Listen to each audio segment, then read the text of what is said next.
নমস্কার বন্ধুরা, ধর্মবচন বাংলা চ্যানেলে আপনাদের সবাইকে স্বাগত জানিয়ে আরেকটা নতুন ভিডিও নিয়ে চলে এসেছি। আপনারা কি জানেন ভগবান শ্রীকৃষ্ণের ৮ জন স্ত্রী ছিল? তো তাদের স্ত্রী সেই বর্ণনা করবো এই ভিডিওর মাধ্যমে। ভগবান শ্রীকৃষ্ণ তিনি দেবতার দেবতা। তার ৮টি স্ত্রীর সঙ্গে বিশেষ সম্পর্ক ছিল। এদের মধ্যে প্রতিটা স্ত্রী ভিন্ন ভিন্ন গুণে গুণাঙ্কিত এবং তাদের কৃষ্ণের প্রতি ভালোবাসাও ছিল অসীম।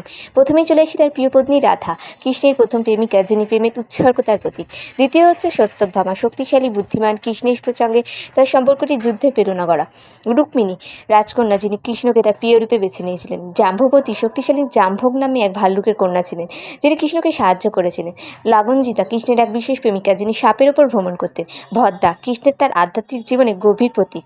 অলকানন্দা, কৃষ্ণের সঙ্গে শান্তিপূর্ণ জীবন কাটানোর জন্য বর্ষা দেবী। পাঞ্চালী, যিনি কৃষ্ণকে তার জীবনের রক্ষক হিসেবে বিবেচনা করতেন।